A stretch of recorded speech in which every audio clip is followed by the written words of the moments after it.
ubwa mbere na mbere mbanje gusaba Imana ngo umuntu wese akurikirana kino cigwa kuva ku ntango gushika ku mpera ntikimusiguko isige kimuhezagiye, gihindura ubuzima bwiwe maze nawe ahindura ubuzima bw'abandi. Ni cigwa cyo gushikama mu kwizera mu bihe bitoroshe gushika ushitse ku masezerano. Ishure ry'abarundi bose ni ishure ribategurira guca bugufi, guhariranira, gusubiza hamwe iterambere hamwe no kuroranirwa. Tubandanye urugendo maze tugaruze umunezero Satani yatunyaze. Mu gihugu cyo mu bumanuko bwa Afrika habaye umugabo yitwa Samweli. Uwo mugabo yari umukene yakuriye mu misozi. Samweli rero yakuriye mu bukene ntangere. Ubukene nyene Samweli yaguma yirondeza, aguma yiyumvira, aguma asaba Imana kugira ngo amenye umuhamagaro wiwe. Buri munsi ntiyahengeshanya gusaba Imana kugira ngo imwereke, imwugurura amaso abone ico yahamagariwe gukora ku isi. Yahavuye amenya uwo muhamagaro wiwe, asanga n'umuhamagaro wo kuvuga ubutumwa bwiza no gufasha abantu. Eka nta n'inshuti zikomeye yizera yuko zomufasha. Niho guca rero Samweli ahaguruka mu kwizera gukomeye, atangura ca gikorwa cyo kuvuga ubutumwa bwiza, abusabikanya n'abandi. Samweli agakoranya abantu, abakoraniriza munsi y'igiti, akababwira bwa butumwa bwiza. Samweli yari afise umwete udasanzwe kugira ngo ashike aho akoraniriza abo bantu munsi ya ca giti. Yagenda ibirometero vyinshi, kandi ivyo birometero vyose akabigenda n'amaguru. Kugira ngo ashika aho yigishiriza abo bantu, yashika yarushe, agashika ivyuya vyamurenze. Kubw'uwo muhamagaro wabiragira muri we, Samweli ntiyigera acegwa, kandi Samweli ntiyigera yidoga. Yumva ko adakoze uwo muhamagaro atabuzima yoba afise. Yumva ko kubaho atariko arakora uwo muhamagaro atabuzima yoba afise. Ubw'ico gikorwa no kubura uburyo vyarashika Samweli akagenda kwigisha atanariye. Samweli yaba mu nzu y'ivyatsi, eka mbere kukwitangira ico gikorwa Samweli n'impuzu zari zaramuhereyeko, eka n'ikirato cari carahengamye. Abantu bamwe bo mw'ako karere baramutwenga cane, bamubwira yuko ariko arata umwanya, bamubwira yuko atacazovamwo. Batiraba nta mahera ufise, impuzu zaraguhereyeko, ikirato carapinze, none ubandanya ivyo bintu vy'ukwigisha. Ivyo bintu bivemwo, ukore ibikorwa biguha amahera, ubeho nk'abandi. Muri uko kunegurwa, muri uko gucibwa intege, Samweli abandanya ca gikorwa c'umuhamagaro wiwe. Ico gihe Samweli yaravuga ubutumwa, abantu bagahezagirwa, mugabo nawe ntibamuhezagire, agataha uko. Umunsi umwe hari umutunzi yariko aratembera mw'ako karere, abona abantu bakoraniye munsi y'igiti bariko bararonswa inyigisho na Samweli. Uwo mutunzi agira amaziko yo guhagarara akagenda kumviriza ivyo uyo mugabo Samweli yariko arabwira abo bantu bari bicaye, biboneka yuko bamuteze amatwi. Ico gihe Samweli ngo yariko yigisha ku kwizera, ku kwihangana, yariko yigisha ku bushobozi bwo gutanga naho ataco woba ufise canke ufise bike.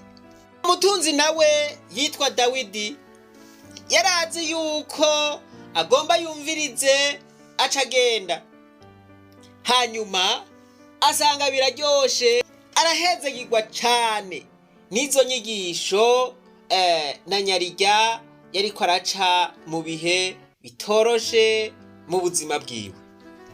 Ngo yariko araca mu bihe vyatuma ukwizera kwiwe kuja ku rugero rwo hasi, ariko igihe Samweli yariko aravuga ubwo butumwa yumva ukwizera kwiwe kurasubiye kuduga. Nuko niho rero Samweli yarangiza inyigisho, wa mugwizatunga aramwegera amubwira ingene yahezagiwe cane n'ubwo butumwa yarahejeje kuvuga, amwiganira ingene ukwizera kwiwe kwaduze kubera yari asanzwe ariko araca mu bihe bitoroshe. Uwo mutunzi acava ngaho ahaye envelope Samweli ati, wampezagiye reka nanje ndaguhezagire. Ngo mw'iyo envelope harimwo amahera atari make. Samweli arahimbagwa cane kuko kuri we cari nk'igitangaza kibaye, atahura yuko ari mu gikorwa c'Imana vy'ukuri. Dawidi ntiyagiye uko yaje, yagiye anezerewe yuzuye ukwizera kwinshi. Imisi yarahaciye n'abandi bantu barakogwako ku mitima, nabo batangura gushimira Pasitori Samweli. Bamwe batanga ibibanza vyo kubakamwo ishengero, abandi batanga ibikoresho vyo kuryubaka, abandi bitanga kuza gufasha kubaka. Mu mezi makeya Pasitori Samweli yaza atanguye kwigishiriza mu rusengero runini kandi rwiza. Abantu benshi batangura kuza gusenga, urusengero ruruzura.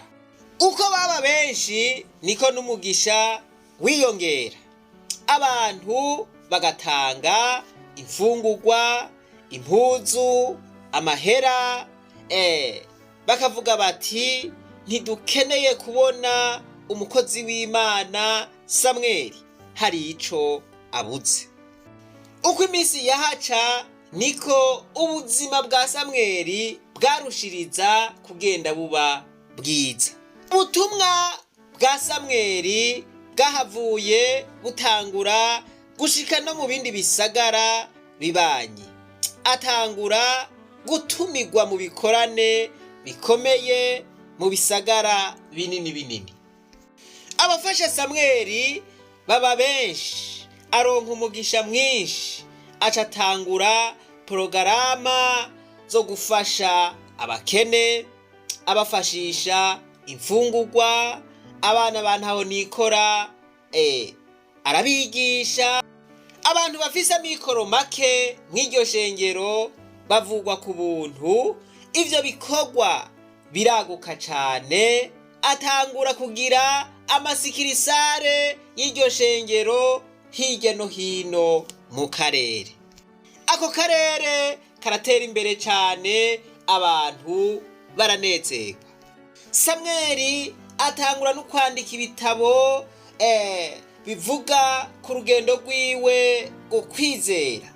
Ivyo bitabo bihindura ubuzima bw'abantu benshi, umugisha ubandanya kwiyongera.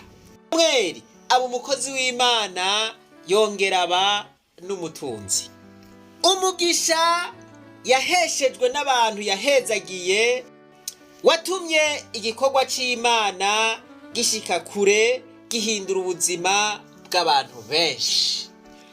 Nuko iyo yari inkuru ya Samweli, reka turabe icigwa twoyikuramwo. Ubwa mbere, iyi nkuru ya Samweli itwigisha ukwizera kujanye n'ibikorwa. Naho Samweli yaciye mu bibazo vyinshi, ibibazo vy'ubukene, ibibazo vy'inzara, ibibazo vyo gutwengwa, ibibazo vyo gucibwa intege, ntiyigeze aheba umuhamagaro wiwe. Wowe uramenya umuhamagaro wawe? Nimba utarawumenya, urumva yuko ubuzima bwawe bufise insiguro ihagije utariko urakorera mu muhamagaro wawe? Nimba waramenye umuhamagaro wawe, wowe uriko uraca mu bikomeye, uriko witwara gute? Aha ntugomba kubivamwo, ntugomba kubiheba. Uhirahire ngo uhebe umuhamagaro wawe, kuko niwawuheba uzorinda upfa wicuza. Abantu bose bahevye imihamagaro yabo bagize ubuzima bubi, barangije nabi, barangije bicuza. Uhevye umuhamagaro wawe, ntuba wigiriye nabi gusa, ubuhombeje Imana, ubuhombeje n'abohezagiwe n'uwo muhamagaro. Urumva ibintu uba wononye? Urumva ico kintu ingene kingana? Samweli yaheba uyu muhamagaro wiwe kubera ubwo bukene, kubera bariko baramutwenga, kubera bariko baramuca intege. Samweli ntiyari guhezagirwa, ako karere ntikari guhezagirwa, uwo mutunzi ntiyari kugenda anezerewe, ntiyari gufashwa. Samweli yari kurangiza yicuza. Urumva ukuntu uhevye umuhamagaro wawe uba uborotse n'abandi benshi. Ubwo ca kabiri dukura muri iyi nkuru ni ubushobozi bwa influence. Tuvuze influence, nico kintu, nubwo bushobozi butuma wikwegera kw'abandi, wikumakumira kw'abandi, nubwo bushobozi butuma abandi bagukurikira. Inyigisho ziwe zakoze ku mitima ya benshi, bituma abakozweko, abahezagiwe nabo bafasha igikorwa c'Imana, aronka ivyo yarakeneye, ashika ku ndoto ziwe. Ntuhindure ivyo wahamagariwe ngo ugiye mu bindi. Ivyo wahamagariwe nyene nivyo bizokora ku mitima y'abantu, nabo bagushikane aho wipfuza. Umunsi umwe Imana izotuma ico yaguhamagariye gikora ku mitima y'abo bantu, nabo baguhezagire. Icigwa ca gatatu, iyi nkuru ya Samweli itwigisha nuko gutanga ku buntu bizana imigisha. Guhezagira abandi kwa Samweli vyamuzaniye imigisha myinshi. Umugisha yatanze wamugarutseko incuro nyinshi. Uriko urakora iki none? Uriko uratanga iki? Zigira ati niwaronsa abandi ivyo bakeneye, mu nyuma nawe uzoronka ivyo ukeneye vyose. Voilà. Samweli yahesheje umugisha abandi, nawe mu nyuma aronka umugisha mwinshi. Mw'ishure ry'abarundi bose ndifuza yuko iyi nkuru ya Samweli tuyizirikanako. Mbega inyigisho zica mw'ishure ry'abarundi bose hari abo zoba ziriko zirahindura? Erega mwarimu, harya n'ingorane. Nukuri n'abagenzi babi harya nabo nyene nitesha. Jewe narakubwiye ndi mu Rumonge, ariko kuba ndi mu Rumonge, Mana ni Sodomu na Gomora mu Rumonge ho ndakurahiye.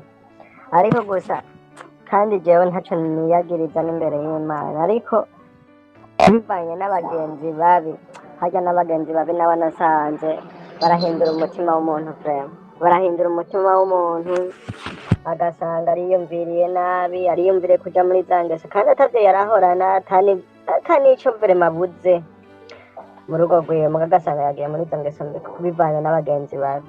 Aha mu Rumonge rero nico gituma ngira ngo n'iterambere ryaho rizohagora. Hariho amahera kandi menshi, mugabo hako abantu biyumvira ivy'iterambere, biyumvira ivy'uburozi, biyumvira kwicana, biyumvira ivy'abagore. Icambere n'abagore benshi, urose amahera yiyumvira abagore benshi, urose amahera akiyumvira uburozi. Ivyo kwiyumvira ibintu vy'iterambere ntibiba. Rero kubera abagenzi babi hari igihe ca nsanga nanje wewe uteramanye n'umuntu akakubwira jewe mfise abahabara batanu jewe mfise abahabara cumi ntibihombesha nawe baragutuka erega uri ikirofa rero aho nukuri je ndagukunda kukuvuga amajambo menshi anyije urambwiye ingorane ziriho aho usanzwe ubaye urambwiye yuko abantu iyo baronse amahera ikintu birukira kuja mu bahabara ugasanga umugabo afise abahabara batanu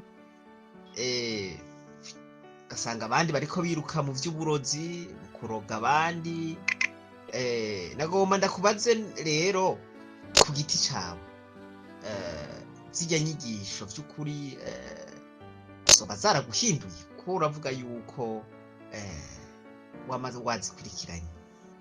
wazikurikiranye zikakuryohera ndakeneye kumenya yuko hari ico woba warahinduye mu ngeso zawe mu ngeso wari ufise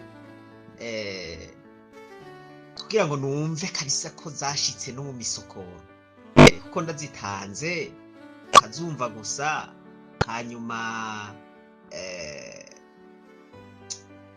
zikagucako zirenganira canke zigaca mu gutwi zigaseruka mu kundi ntivyoba ari vyiza nagomba ushingira intahe ko zoba zaragufashije ugahindura ingeso wari ufise.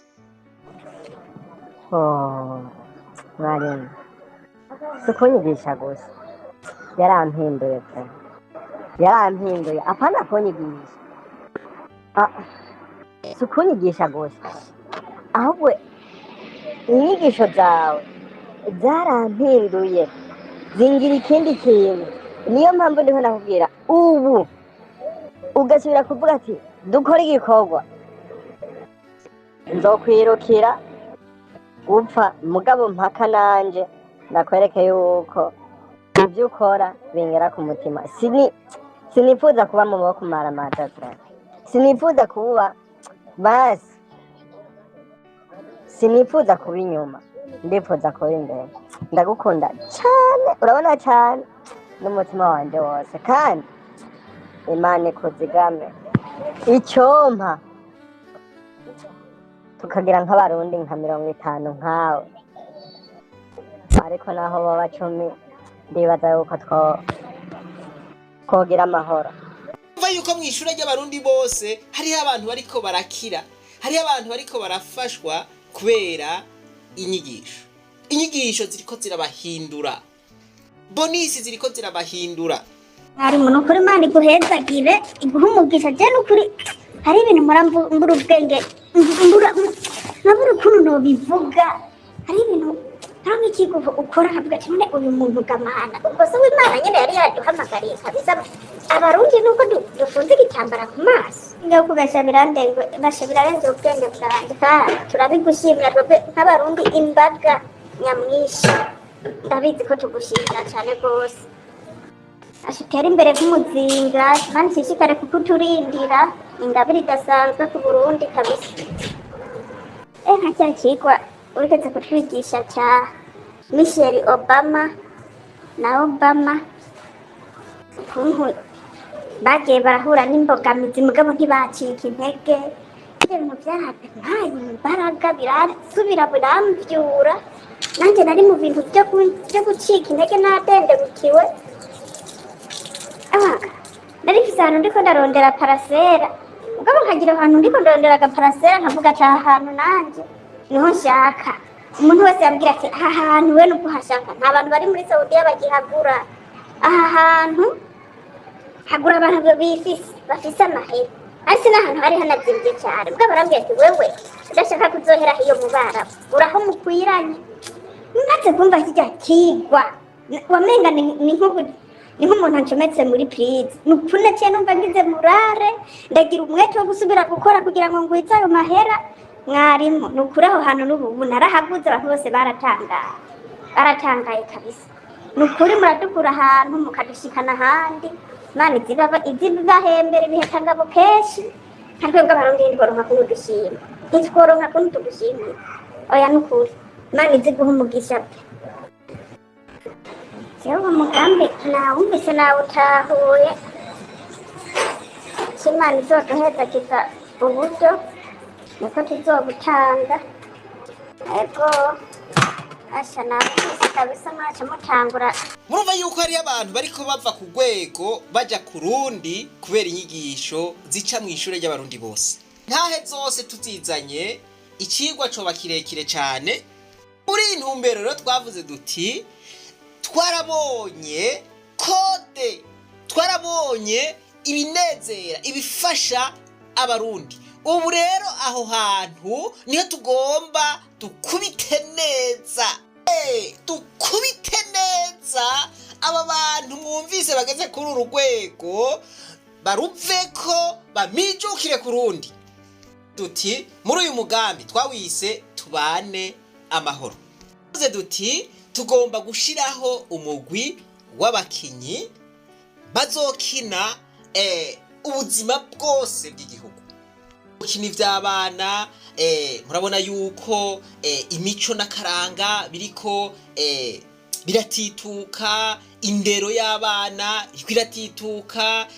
Murabona yuko hasigaye hari ingorane nyinshi muri societe, abahemukiranira, hohotera abandi, abarenganya abandi, ivyingo n'imiryango. Mwama mwumvise twavuze kuri izo ngorane zose. Myaka 9 tumaze muri ibi bintu, naho tuyimaze tutararonka ubufasha. Twayigizemwo experience. Twashoboye kubona ingorane zitandukanye zitubakiye, ingorane zitandukanye ziduhanze. Amatongo, ivy'amashengero, ivy'ubukene, ubushomeri n'ibindi vyinshi. Murabona yuko ivyo bintu biduhanze cyane. Tuza rero yuko izo ngorane twagiye turadondagura aho hose twavuze, twifuza yuko zikemuka tuzicishije muri twa dukino tw'amabonisi. Utwo dukino turiko dukinwa n'abarundi bonyene, kandi utwo dukino tugatuma abo bariko baradukina nabo bashobora kubaho bakabeshaho n'imiryango yabo. Abariko bararonka izo nyigisho nabo bagahindura ivyiyumviro, bya vyiyumviro bipfuye, bya vyiyumviro vy'uburozi, bya vyiyumviro vy'ukugomba kwicana, bya vyiyumviro vy'ukugomba kugiranira nabi, bikabavamwo. Voilà, bahagira ivyiyumviro vyiza, bagatera imbere. Voilà, hamwe ejo tuzobona igihugu cahindutse.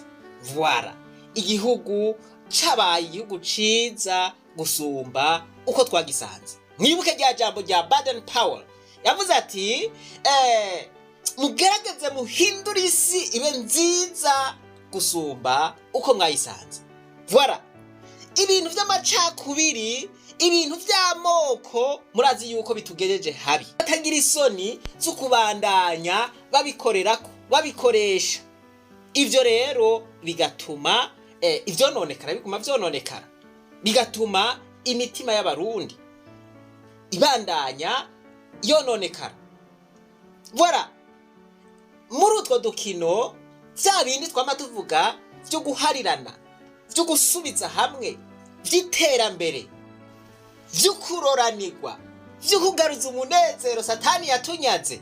Ishure ry'abarundi bose ni ishure ribategurira guca bugufi, guhariranira, gusubiza hamwe, iterambere hamwe no kuroranirwa. Tubandanye urugendo maze tugaruze umunezero satani yatunyaze. Aho niyo twifuza yuko bica. Uyu mugambi rero niwo turiko turabatumirira mwebwe abarundi mwese muriko muradukurikirana, kugira ngo umwe wese ahezagirwa n'izi nyigisho dutanga. Oya, ivyo ryo vyose uramaze guhezagirwa n'akabonisi na kamwe basi. Basi aho nta n'urugendo na rumwe ruraguhezagira vrema ukavuga uti basha mana yanje uru rugendo basha rurampezagiye. Akabonisi karakunyengetera mo kavuga uti mama bandi twigirisha ivyo bintu nimba bimaze kugushikira ukavuga uti uru rugendo kabisa ego ego oya ntitwigirishe, shigikira uyu mugambi, shigikira iki gikorwa. Ni igikorwa c'Imana, ni igikorwa mwumva yuko vy'ukuri gishobora kugira impact, kandi impact très positif. Umuvuga ngo ego aho kantu kabisa niko, ako kantu niko kweri, bigaca biherera ngaho. Oya gira effort, orongorwa kose, shigikira iki gikorwa, shigikira uyu mugambi. Nkuru Samweli yarahezagiye abantu nabo baramuhezagira, wa mugisha usubira kuja guhezagira abandi. Samweli agira amaporogaramu yo gufasha abantu aho nikora, kuvuza abantu aho nikora. Voilà umugisha ni cercle vicieux. Iyo bigenze uko ikiba cercle vicieux, umugisha ugumutembera, umugisha ugumuzunguruka, gusanga ka kanoti watanga mu gushigikira igikorwa kagarutse mu buryo bumwe n'ubundi utari witeze. Ugasanga umwana wawe, umugabo wawe, inshuti canke umwuzukuru wawe arahezagiwe n'igikorwa wigeze guhezagira. Voilà, wamugisha uragarutse umutembera w'amayinka. Igikorwa kabisa ni mugishigikire, ni igikorwa c'iteka ryinshi, kuko abantu bose bumvirije bamenye canke bumvise uko uyu mugambi ugiye gukora barawushimye cane. Ngiye nti twifuza kwegeranya amadolari 100,000. Umugambi w'abana n'umugambi w'abagabo. Umuntu umwe yaravuze ngo niwiyumvira uze wiyumvire ku izuba, nutaba izuba uzoba ukwezi, nutaba ukwezi uzoba inyenyeri, nutaba inyenyeri uzobe itara. Mvuze rero ngo amadolari 100,000 ntihagire n'umuntu agira ubwoba. Naraberetse imodokari double cabine, imodokari igiramwo umugabo umwe akagenda arasurira inkungugu abantu atanabunguruje. Iyo modokari ata kintu na kimwe imariye abantu. Voilà, narababwiye nti iyi modokari igugwa amadolari 84,000. Voilà, naraberetse imodokari igugwa amadolari arenga 100,000. Voilà, bire rero mvuze ngo uyu mugambi uzokogwa n'amadolari 100,000. Mwiyumvira agaciro uyu mugambi uzoba ufise ku buzima bw'abarundi. Mwiyumvire ukuntu uyu mugambi uzohindura ubuzima bw'abarundi batari bake. Voilà, bagahindura ivyiyumviro, vya vyiyumviro vyari biboze, vya vyiyumviro vyari bipfuye bikaba aju, ivyiyumviro bigasubira ku murongo.